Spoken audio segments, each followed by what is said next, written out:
আজকের সকালটি ছিল যেন অন্যরকম এক সকাল। গুড়ি গুড়ি বৃষ্টি। ঢাকা বিশ্ববিদ্যালয়ের চারুকলার বকুলতলায় বসেছিল শিল্পীদের মহামিলন মেলা।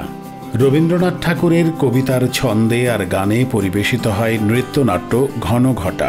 স্কুল কলেজে ছোটখাটো পারফরমেন্স করেছি।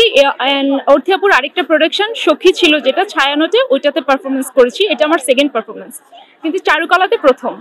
এখানে আমরা আসলে অনেক পরিশ্রম করেছি, লাস্ট এক মাস অনেক পরিশ্রম করেছি আমরা। এর মধ্যে অনেকের জ্বর ছিল, অনেকে ভেবেছি যে করতে হয়তো পারবো না, তারপরে দেখি যে না, সে একটু উইকনেস নিয়ে তারপরও সে এসেছে। এগুলোই আর কি মেমোরি আমাদের। আসলে বর্ষা সবসময় পছন্দের স্মৃতি থাকে বর্ষাতে। আমি বর্ষা ভালোবাসি, এটাই। তো আমরা মোটামুটি 1 বছর ধরে অর্থিয়াপুর কাছে শিখছি। তো ছোটবেলা থেকেই নাচের প্রতি দুর্বলতা ছিল, কিন্তু ওইভাবে আসলে কখনোই করা হয়নি। তো বড় হওয়ার পরে যখন দেখলাম যে পড়াশোনা, চাকরি বাকরি সবকিছুর প্রেসারে আসলে নিজের জন্য কিছু করা হচ্ছে না, তখন মনে হলো যে না, নিজের জন্য কিছু করি। তখন নাচটাকে বেছে নিলাম। সাদা, নীল, ফিরোজা, বর্ষার নানান রঙে সজ্জিত হয়ে শিল্পীরা পরিবেশন করেন বর্ষার গান, কবিতা আর নৃত্যানুষ্ঠান। গুড়ি গুড়ি বৃষ্টির মধ্যে বৃষ্টির গান আর কবিতায় অন্যরকম এক আবহ সৃষ্টি করে।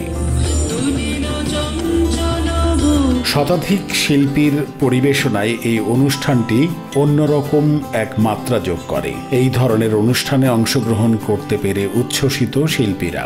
নাচের প্র্যাকটিসটা আমি অর্থিয়াপুর সাথে গত 1.5 বছর ধরে করছি, কিন্তু যারা আছে এরা মোটামুটি কয়েক মাস ধরে করছে, কিন্তু খুবই অল্প সময়ে আমাদের প্র্যাকটিস থাকে। আমাদের দেখা যায় উইকলি হয়তো 2 ঘন্টা আমাদের প্র্যাকটিস থাকে, বাট তারপরে যে এরকম একটা জায়গায় এসে দাঁড়িয়েছি, এটাতে আমরা আসলে অনেক খুশি। আমি বলবো যে আসলে আমার একটা টাইমে মনে হচ্ছিল যে আমার শেখার বয়স শেষ, আমার ছোটবেলায় নাচটা শেখা কমপ্লিট হয়নি, এটা আমার অনেক মন খারাপ ছিল। সো আমার এই অপূর্ণ ইচ্ছাটা আমি এখন পূরণ করছি, এই জন্য আমার ভালো লাগছে। এই আয়োজন আমাদের অর্থি একাডেমি থেকে এরকম আয়োজন আমরা কখনো করিনি।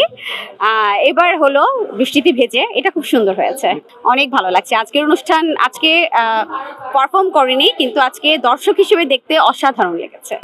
বর্ষাকাল নিয়ে অতীত বলতে আমার নিজের স্কুল লাইফের লাস্ট ডে যখন ছিল ক্লাস পার্টি যেটা হয়, তখন ওই দিনটাও বৃষ্টি পড়ে এরকম। তো এখন আমাদের ক্লাস পার্টিও ছিল, তো সবার টাইমিংটা এত ভালোভাবে মিলেছিল, আমরা সব ক্লাসমেটসরা মিলে এরকম বৃষ্টির মধ্যে ভিজি। তো আমার ওই দিনটা খুব মনে পড়ে, যেহেতু স্কুলের লাস্ট ডে ছিল। অর্থি আহমেদের নৃত্য পরিচালনায় শতাধিক শিল্পীরা এই অনুষ্ঠানে অংশগ্রহণ করে।